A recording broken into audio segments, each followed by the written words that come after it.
Olá, meus amigos, muito boa noite. É uma alegria, uma honra poder estar aqui. Uma alegria mesmo, né? Porque no Goiás as pessoas são bem calorosas, né?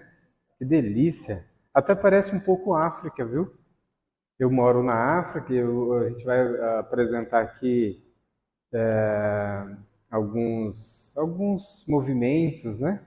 Na África. E é assim, a África, quando você chega, existe uma explosão de alegria, uma alegria genuína de nos receber.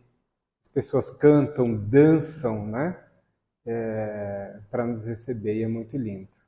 E o Brasil tem muito disso, né? E o Goiás, né? Está dentro dessa força, dessa energia, desse calor, né? Muito obrigado pelo carinho, né? A gente tem andado um pouco aqui, tem sentido realmente todo esse carinho de Goiânia, do Goiás, né? Muita paz a todos, muito obrigado pelo carinho de vocês. A gente vai falar aqui sobre alguma experiência, né? Alguma experiência. Porque tudo é uma experiência, né? A vida é uma experiência e quando a gente está atento, a gente pode aprender muito. Quando a gente está atento, né?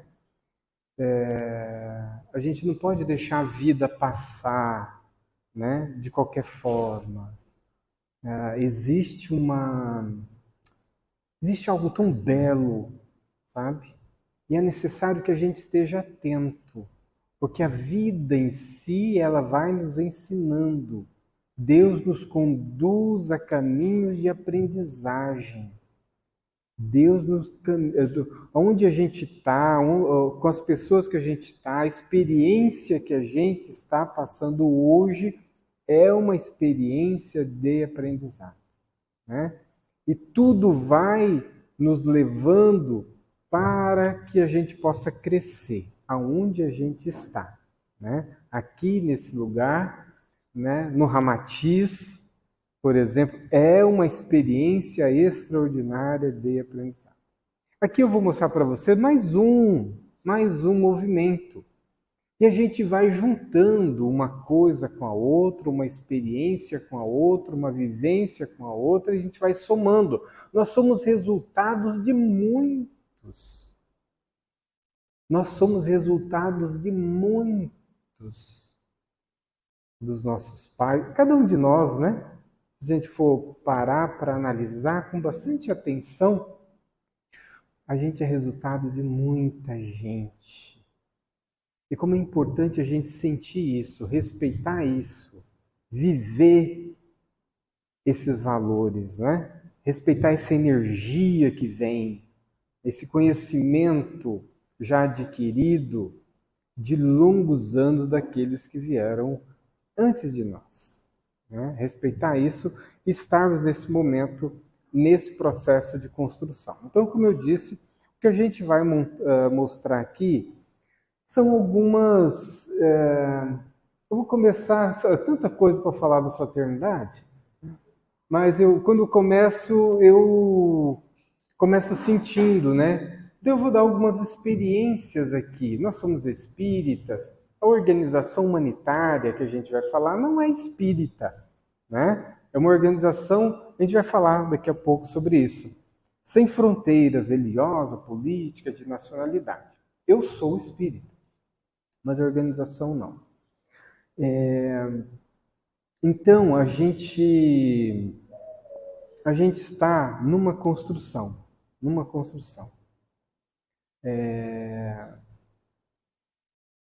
Meu primeiro movimento de fraternidade, ele começa em 1984, 1985, ainda criança, vendo uma reportagem, onde naquela reportagem mostrava que naquele período morriam muitas crianças órfãs no deserto da Etiópia. Muitas. Morreu mais de 1 milhão de crianças no deserto da Etiópia. A fome. E aí fizeram uma grande campanha, uma campanha mundial, Vocês lembram, né? Quem tem aí um pouco mais de 40, né? Vai lembrar do We Are the World, né? Lembra? Então. E naquele momento, então, eu criança, eu via aquilo. Eu vi crianças morrendo. Eu não aceitei enquanto criança aquilo. Isso não pode acontecer nesse mundo. Não pode acontecer. Eu não aceitei. Aquilo para mim não foi uma reportagem, sabe? Aquilo ficou gravado no meu coração, na minha alma. Ok, passou essa experiência. Na juventude, aquilo não saía da minha cabeça. Crianças morrendo de fome. Não saiu da minha cabeça. E na juventude eu continuei trabalhando, levando sopa, né, fazendo sopão na periferia, participando de trabalhos sociais. Aquilo me chamava, aquilo fazia todo sentido para mim. Isso foi durante muitos anos. E sempre vinha uma ideia de África na minha cabeça. Eu dizia, né, não tenho condições de fazer nada. E também, quanto a fazer aqui? Isso foi passando, mas isso foi dando um chamado no coração, dava umas dores na alma muito grande, muito grande. E naquele exato momento, eu já era espírita, né? Me tornei espírita aos 20 e poucos anos, vendo uma reportagem do Francisco Cândido Xavier. Eram milhares de pessoas e ele ajudava todas, né? E aquilo para mim foi extraordinário, foi naquele momento que eu me torno espírita, diante daquela atitude de caridade de Chico Xavier. Mas eu continuava buscando. E quando dava umas dores na alma, eu me via, era tão forte, que eu me via ajoelhado diante de uma senhora. Todas as vezes, era tão forte, eu me ajoelhava, mentalmente eu caía de joelhos diante de uma senhora. Né? Foi passando e aquilo continuava. Eu saí, as coisas não faziam muito sentido, eu não quero só ganhar dinheiro, não fazia sentido trabalhar tanto só por trabalho, tinha que ter alguma coisa a mais.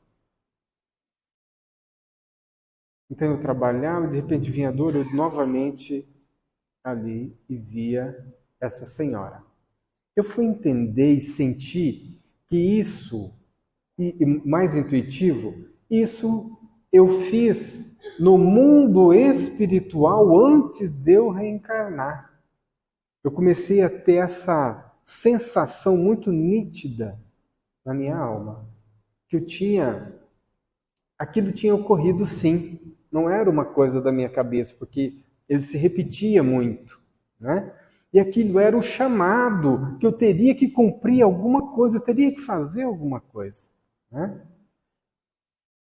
E isso, depois de passado longos anos, depois de fundado a organização, só para contextualizar esse pensamento, né? Esse fato, depois de 9 anos da organização, eu estando com o Divaldo, né? O médium Divaldo Pereira Franco, ele conversa com o seu espírito protetor, Joana de Ângeles, e diz: por que esse jovem, né, então, faz isso pela África? O que acontece com ele?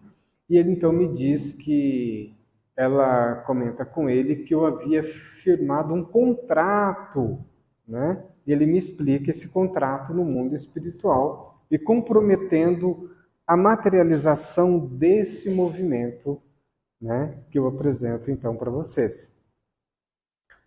Ele não sabia, né, dessa minha certeza, ele só confirmou uma certeza que eu já tinha, né, que isso então é um planejamento.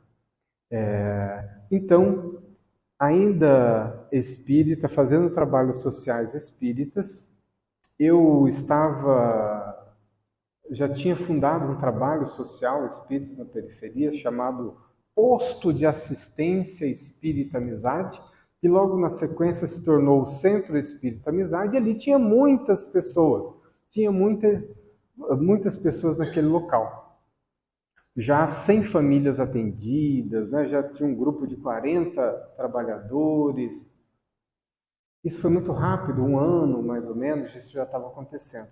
E a dor voltou de novo, mas voltou mais forte do que antes. Eu falei, Jesus amado, já vou cantar no hospital, né? Eu já fundei a casa, participo de 5 trabalhos mediúnicos por semana. Aí essa dor só aumenta. Que trem é esse, né? Como diz o mineiro.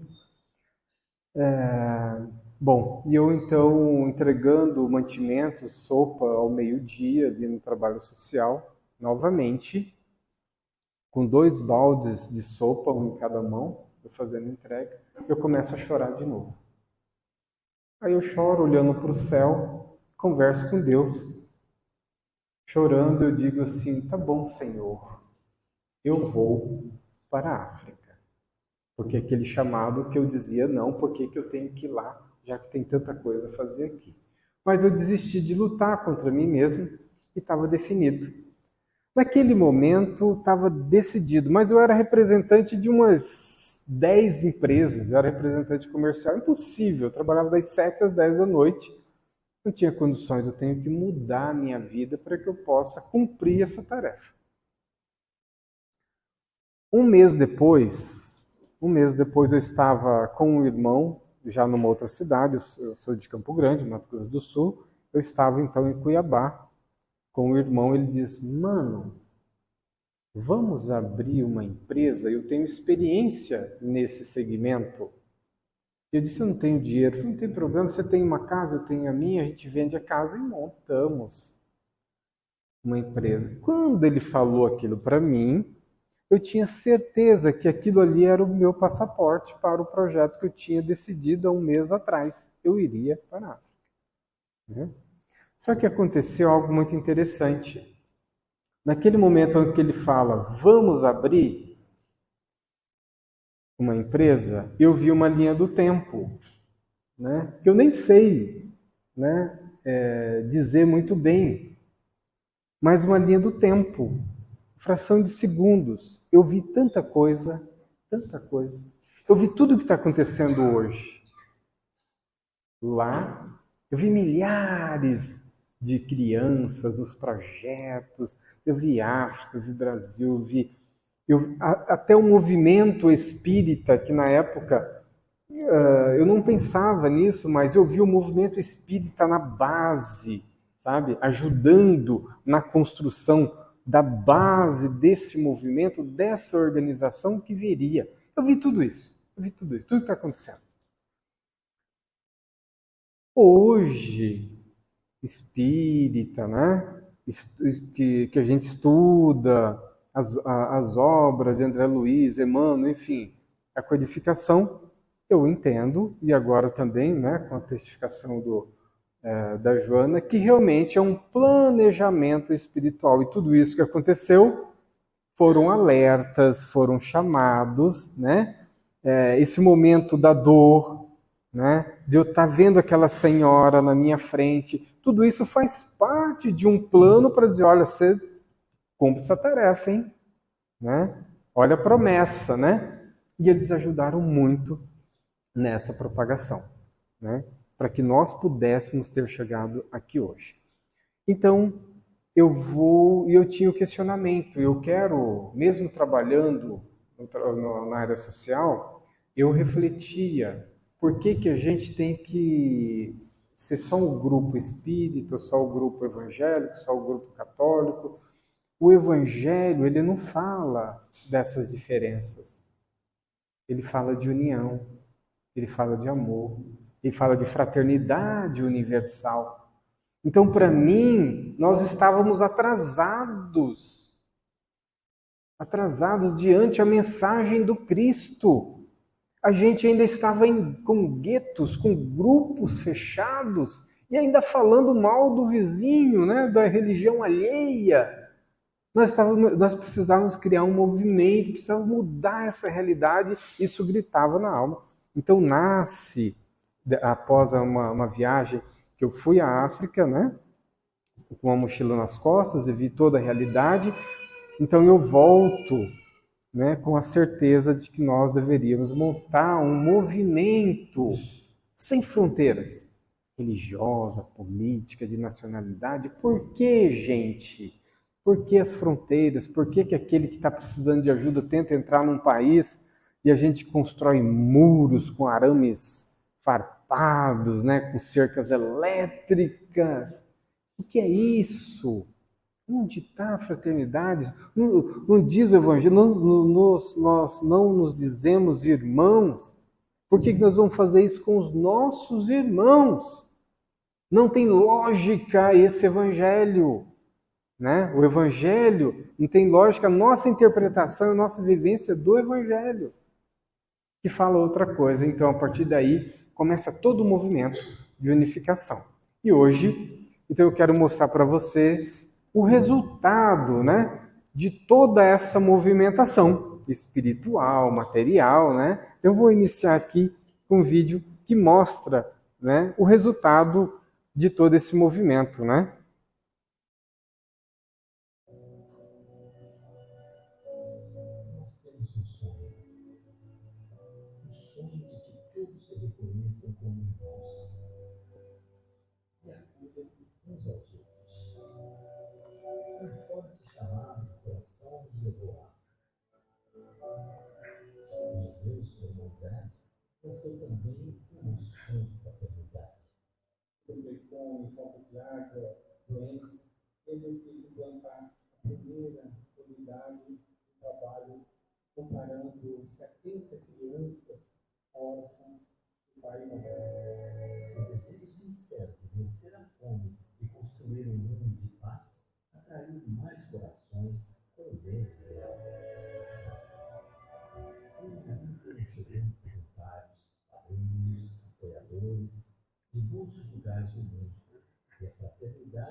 Então aqui vocês podem ter ideia, então, do resultado desse movimento, que são milhares de pessoas de diferentes religiões, né? A base ainda está no movimento espírita, né? Mas já existem pessoas de diferentes crenças em cima desse movimento. Mas algo que é muito importante, a gente atua nas regiões mais desafiadoras, nas situações mais difíceis. Onde tem uma situação mais difícil, a gente está lá. Mas ainda é um plano secundário, porque o plano primário é o sentimento de fraternidade. É esse sentimento que a gente trabalha. A missão da organização, ela é viver a fraternidade. Então, as pessoas que estão nesse movimento, a missão é viver fraternidade, para depois levar essa. Porque uma vez que a gente consiga esse sentimento, encher a alma, encher o nosso coração desse sentimento, desse reconhecimento. E é um exercício, né, gente?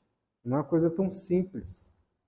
Não é simples você ter esse sentimento. Porque nós somos muito diversos, muito diferentes. Existem muitos problemas.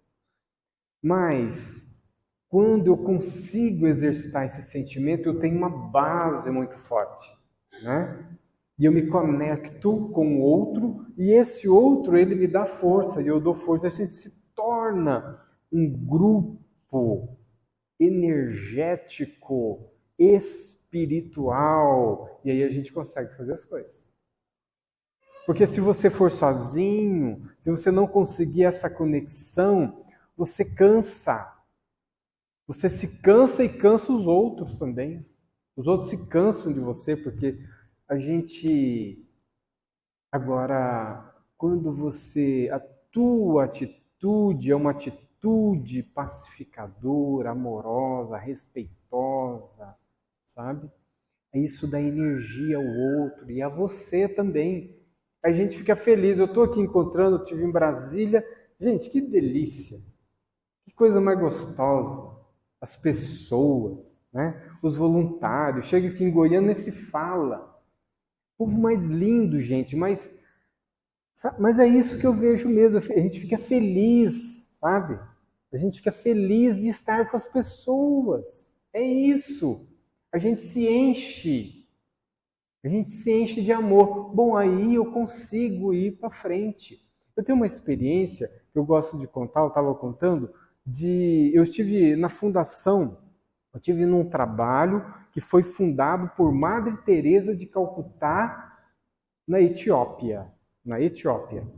E quando eu entrei, eu pedi para visitar, eles deixaram, eu fui entrando e vendo um local pacífico, ordeiro, e era muita gente nos pavilhões, e gente que era pessoas de situação de rua, doente, crianças órfãs, muito bem organizado, muito simples, mas muito pacificado, um amor. Eu falei, gente, como que é isso? Como é que consegue uma paz dessa em meio a tanta gente?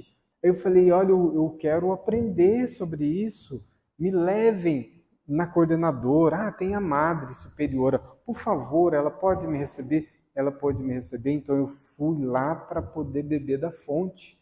Eu falei, madre, tem alguma coisa que Madre Teresa, alguma orientação que Madre Teresa deixou para vocês aqui? Tem sim, meu filho, tem 2 orientações. Yes, né? Vou beber da fonte. Orientação de Madre Teresa de Calcutá, né? E eu já fiquei ali pronto, né? Primeiro, meu filho, primeira coisa, orientação de Madre Teresa, que você faz, quando você acorda, nós aqui fazemos assim. A gente vem, sabe esse cantinho aqui? Então, tinha uma santinha, né? Ali. Então, meu filho, a gente vem aqui e ora. E ora com profundidade a Deus. A gente ora com fé para Nossa Senhora. A gente pede ajuda, meu filho, para o dia, que eles nos abençoe, né? Eu, obrigado. E qual a segunda, né? Eu achando que vinha uma coisa, né?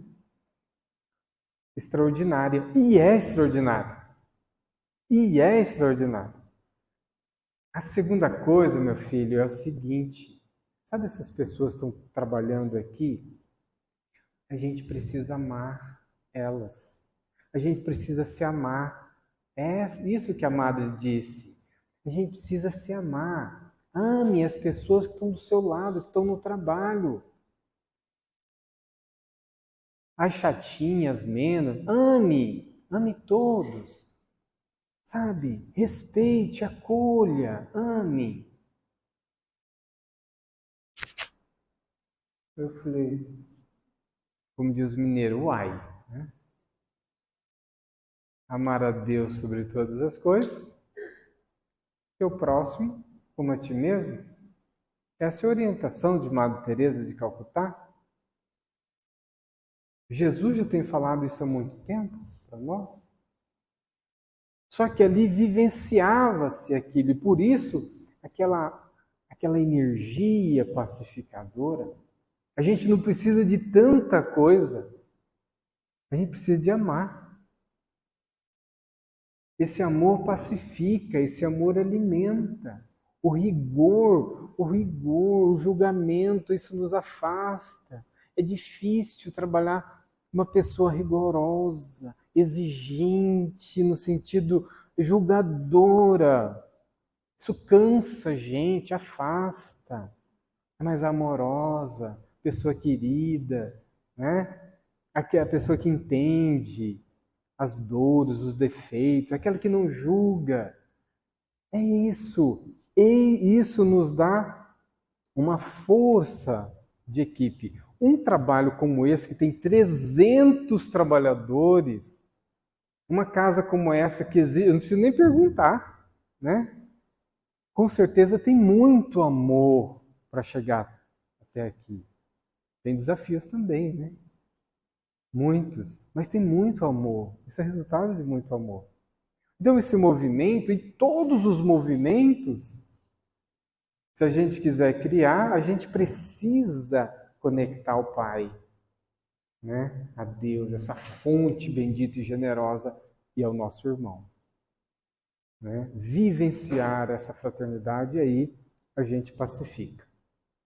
Como eu disse para vocês, como a gente olha todos como irmãos, se você tem... As pessoas perguntam, às vezes até criticam, por que você vai para a África? Calma. Se todos somos irmãos, tá? Todos somos irmãos aqui. Você tem 5 irmãos. Tem um que está passando por uma situação muito grave. Então, lógico isso, né? O que você vai fazer? Os outros vão se movimentar para ajudar esse irmão, certo? Certo. Simples assim. Então, hoje nós estamos no Brasil trabalhando com pessoas em situação de rua, estamos na fronteira acolhendo refugiados, né? Estamos dando apoio a organizações que trabalham com doenças raras, né? Doença de pele, com crianças com microcefalia. Né? Então são várias frentes justamente naquelas situações mais difíceis. Mas hoje, em especial, como eu acabo de chegar de um dos projetos, eu preciso mostrar para vocês. O último projeto da Fraternidade Sem Fronteiras é a República Democrática do Congo. E eu preciso mostrar para vocês, porque eu preciso de buscar mais fraternos, tá? E eu vou mostrar para vocês por quê. Nós trabalhamos na República Democrática do Congo, eu acabo de chegar, como eu disse, trabalhando com crianças órfãs. né? E eu quero mostrar para vocês um vídeo que começa mostrando um desses trabalhos, então, que é o Órfãos do Congo.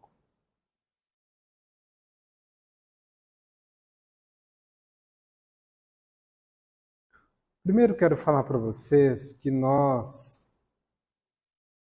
fazemos um trabalho com órfãos, iniciamos faz um ano. Eu quero começar mostrando um pouco da realidade, para que vocês entendam, né? Eu vou resumir um pouco, porque a gente não tem tanto tempo e eu preciso mostrar isso para vocês. Primeiro, a gente está numa cidade um pouco menor que Goiânia, uma cidade grande, muito populosa, mas você precisa ir 30 quilômetros, né? A 30 quilômetros, quer dizer, da cidade, existe uma fronteira. Essa fronteira é a fronteira militar, onde está a ONU, o exército africano, o exército russo, para quê? Para que os rebeldes, que são 300 grupos armados, não entrem dentro da cidade e aconteça ali um desastre.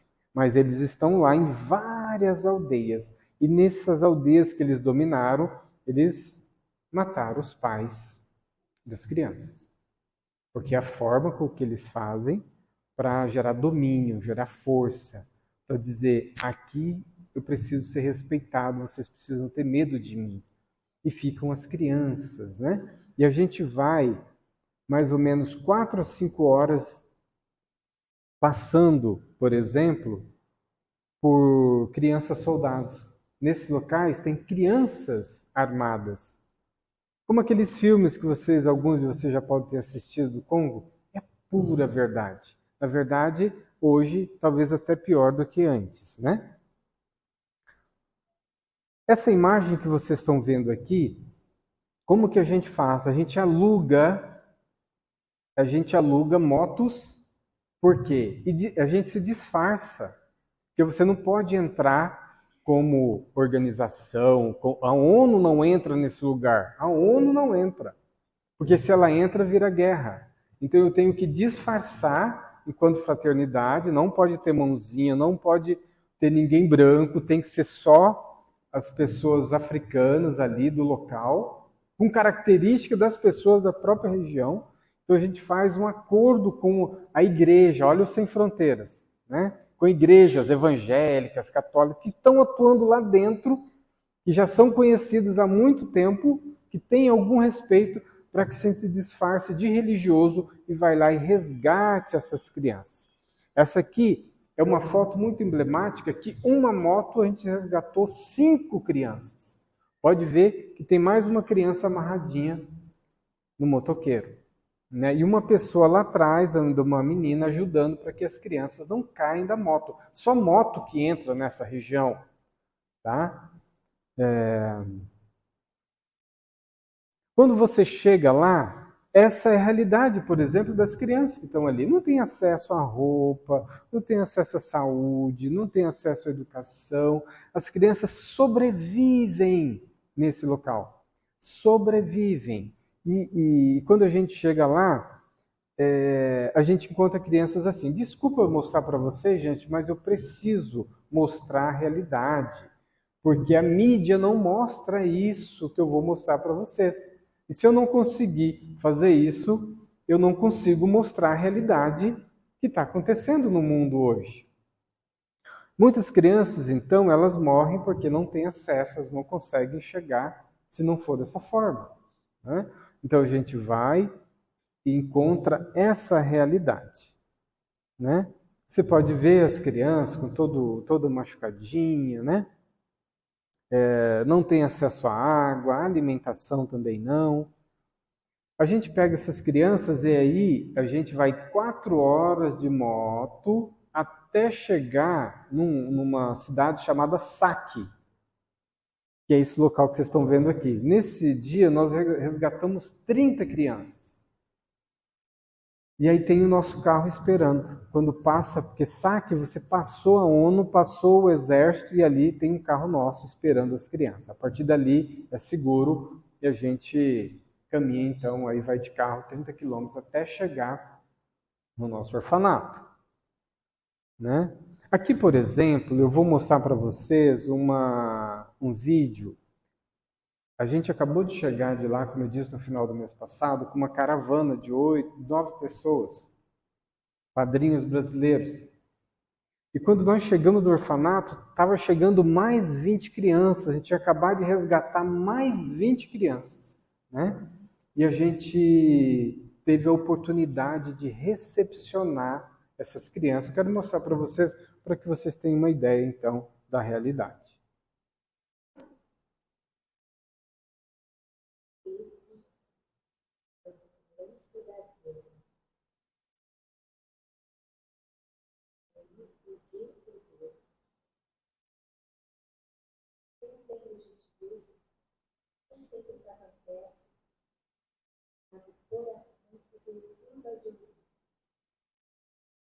Quando as crianças chegaram, foi retratado de todas as países, na República Democrática do Congo, e crianças foi presente.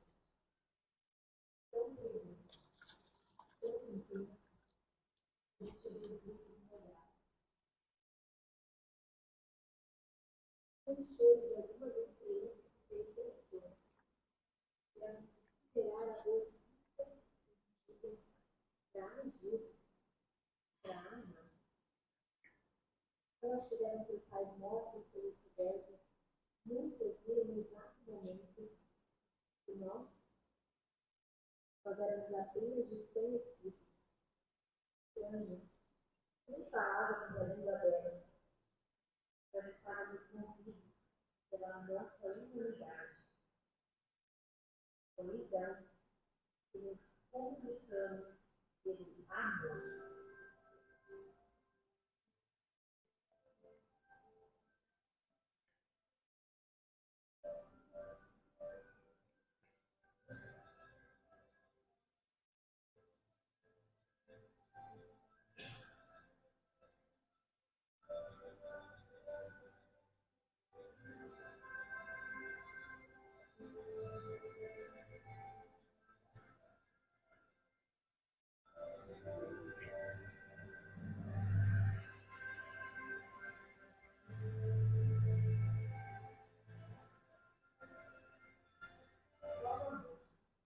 Pode vencer e ensinar a paz.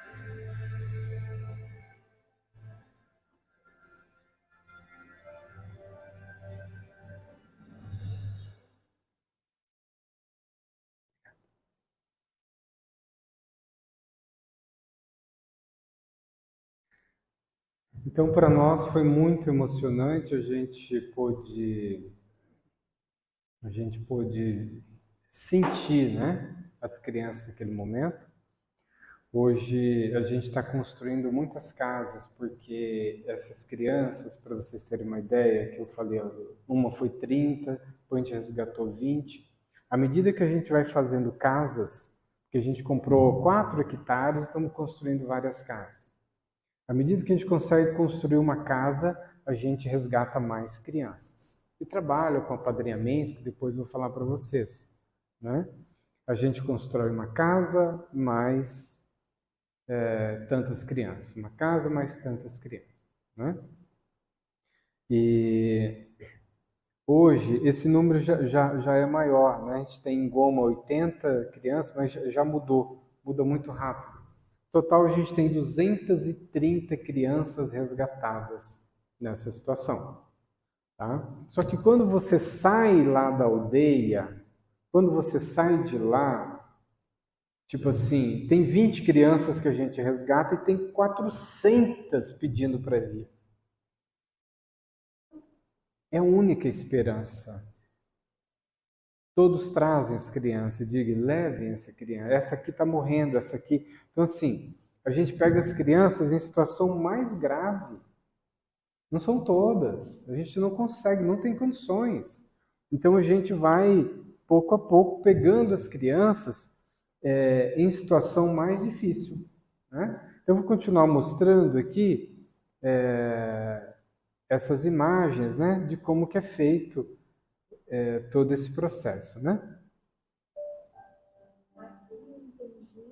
fome sempre surpreende.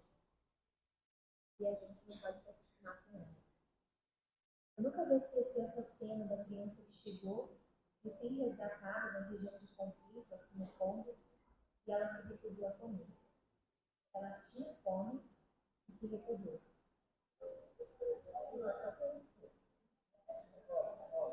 Colocou as mãozinhas na boca e começou a chorar. O Wagner tentou várias vezes, mas ela não quis. Eu entendi o que estava acontecendo e depois o Michael, fazendo o gesto, me disse: ela não consegue.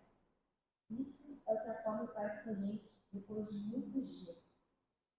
Ele me conta que já passou por isso várias vezes na vida e sentiu como se o cérebro desligasse e ativasse uma espécie de comando de defesa para que o corpo não sofresse mais.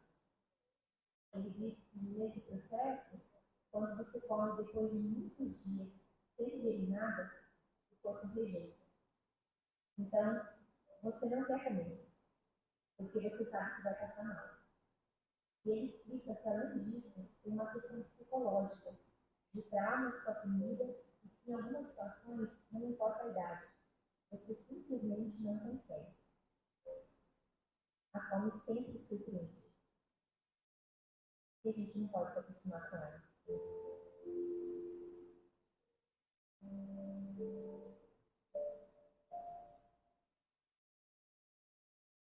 Então, gente, eu acredito que aquela reportagem de 1984, 85, ela reverberou e a gente está conseguindo trabalhar, a gente está conseguindo cumprir com a tarefa. Só que a gente vem ao movimento humano mostrar essa realidade porque eu estou recebendo mais 50 crianças, tá? E eu estou recebendo sem condições de receber. E é sempre assim, né? As gestoras aqui falam: como é que você vai receber, né? Se você não tem. Chega, chega. Vou falar para vocês que nunca faltou. E nunca vai faltar. Porque o que a gente faz é de verdade. O que a gente faz é com amor. O que a gente faz é com respeito. O que a gente faz é com dignidade. Tem problemas? Muitos. E vão ter mais, e vão ter sempre. Mas a força, a onda de amor que vem de vocês, dos padrinhos, dos apoiadores, dos eventos, dos congressos, ele é muito maior do que eu. E ele vai passando, ele vai eliminando os miasmas, o ódio, sabe, que existe. E é isso que é a missão número 1. É criarmos essa grande força de amor. Eu estou falando aqui da fraternidade, a gente precisa sim de ajuda, precisa sim de apadrinhamento. Aqueles que puderem, nos ajude a fazer esse apadrinhamento, sabe? Uma pessoa com R$ 25 por mês já ajuda muito, porque é um grupo enorme de abelhinhas, sabe? Se você pode doar mais, doe, faça o possível. Eu estou falando de algo muito maior do que isso. Eu estou falando de algo de propósito de vida, sabe? Se você, de alguma forma, não pode, não tem problema. Aqui mesmo na casa, eu tenho que me colocar verdadeiramente como irmão, como fraterno, me colocar à disposição, sem muitas exigências. Ah, eu quero assim. Não, eu sou irmão. O que fazer? Como fazer? Né? Nossa coordenadora, nossa presidente, aonde eu posso servir a humanidade? Aonde eu posso servir? Estou falando disso. É algo muito maior, muito mais profundo. Né? Hoje eu trago aqui, mas peço sim, nos ajude a divulgar. Né? Se cada um de vocês entrarem lá em fraternidadessemfronteiras.org.br, você vai conhecer o movimento de amor com vários vídeos, compartilhe os vídeos, né? Se você pode fazer um apadrinhamento, faça um apadrinhamento. Porque quando você coloca uma criança, essa criança vai ficar até os 18 anos lá com a gente, né? E é necessário todos os meses, né? Um projeto continuado. Por isso, o apadrinhamento, sim, ele é o coração do projeto. Então nos ajude a levar essa mensagem. Eu estou aqui, mas eu estou pensando nos 50 que estão lá e estou pensando nos 400 que estão esperando uma vaga ainda. E só através desse movimento que a gente vai conseguir fazer isso. Nós estamos finalizando, né, o nosso tempo. Só quero mostrar aqui para vocês alguns resultados, né, muito rápido. Né? Essa é aquela criança, né, que não estava comendo, que apareceu no vídeo.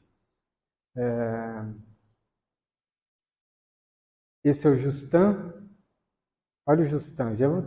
Posso mostrar mais esse videozinho aqui. Quando ele chegou.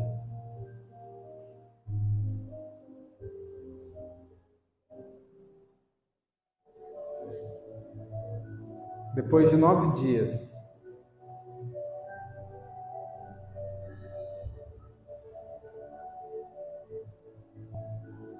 Muito fofo.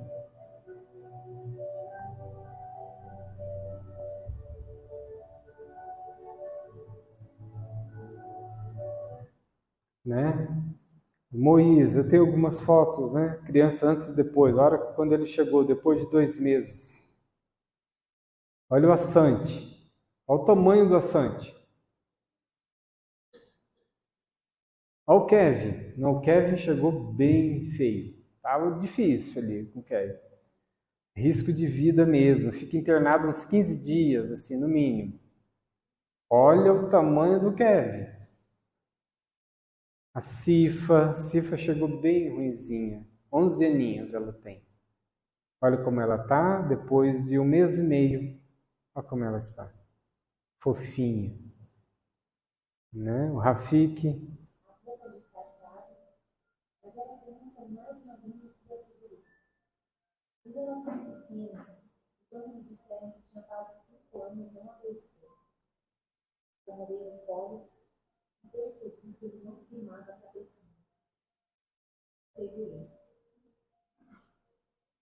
Um cara dali percebeu, ficou do lado, começou a dar a comida.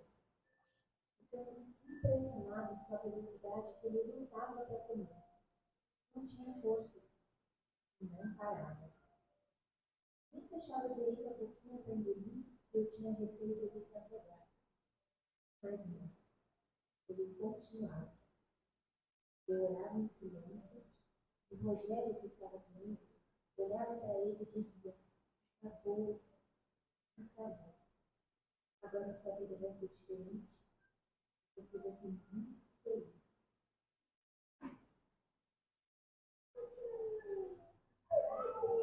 Nós não sabíamos que veríamos tão cedo essa felicidade que ainda antes de irmos embora de volta para o Brasil. Apenas 1 semana depois, ele era uma das crianças mais sorridentes e já firmava a cabecinha. Só 1 semana. Isso não é só comida. Isso é amor.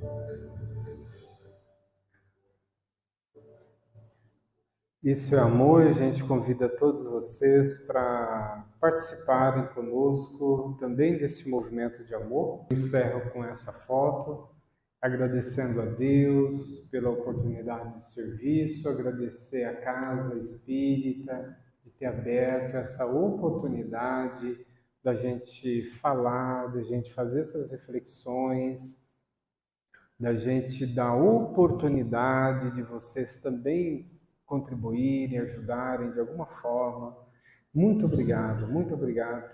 A gente agradece muito o Movimento Espírita. Estou vendo a Ivana aqui, que é uma grande incentivadora, uma irmã assim, que abriu possibilidades, congresso aqui foi muito importante. Enfim, agradecer profundamente o amor de vocês. Nos ajude a levar essa mensagem para mais longe, nos ajude a acolher mais crianças aos nossos corações. Muito obrigado, muita paz.